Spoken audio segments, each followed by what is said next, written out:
Netanyahu তার বাহিনীকে দিয়ে অসংখ্য ফিলিস্তিনিদেরকে নির্মমভাবে বিনা উস্কানিতে তাদের হত্যা করা হচ্ছে।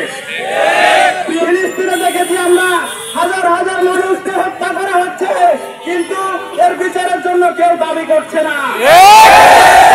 বাংলাদেশ ইসলামী ছাত্র শিবির রাজশাহী মহানগর কর্তৃক আয়োজিত ফিলিস্তিনের ভাইদের প্রতি বর্বর হামলার প্রতিবাদে আজকের মানববন্ধনে উপস্থিত বাংলাদেশ ইসলামী ছাত্র শিবির রাজশাহী মহানগর শাখার সংগ্রামী সভাপতি প্রিয় ভাই শামীম উদ্দিন, উপস্থিত রাজশাহী মহানগর অন্যান্য নেতৃবৃন্দ, আমার সামনে উপবিষ্ট প্রিয় ছাত্র বন্ধুরা, আসসালামু আলাইকুম ওয়া রাহমাতুল্লাহ।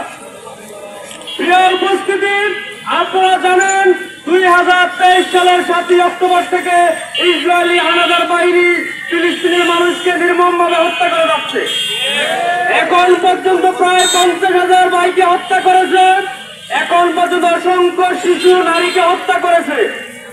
তারা এই দীর্ঘ সময়ে ফিলিস্তিনের ন্যায্য অধিকার, তাদের বাইতুল মুকাদ্দাস থেকে নামাজ থেকে শুরু করে তাদের মৌলিক অধিকার, খাদ্য বস্ত্র বাসস্থান থেকে তাদেরকে বিরত রেখেছে।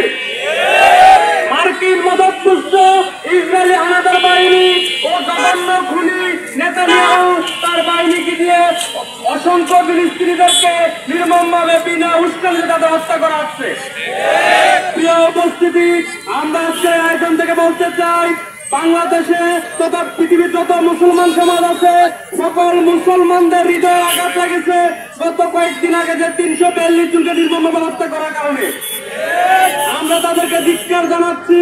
আমরা বলতে চাই, সাবধান, মুসলিম সমাজ যদি জেগে ওঠে আপনাদেরকে পালিয়ে যাওয়ার কোনো জায়গা থাকবে না। 150 কোটি মুসলমান 80,000 ইসরায়েলিদেরকে একটা করে যদি পাথরও মারে ইসরায়েলিদের খুঁজে পাওয়া যাবে ইনশাআল্লাহ। যারা মানবাধিকারের কাজ করেন, মানবাধিকার সম্পাদককে বলতে চাই, মানবাধিকার কর্মীদেরকে বলতে চাই, যারা মানবাধিকার নিয়ে বড় বড় বক্তব্য দেন, আজ আপনারা কোথায় আছেন?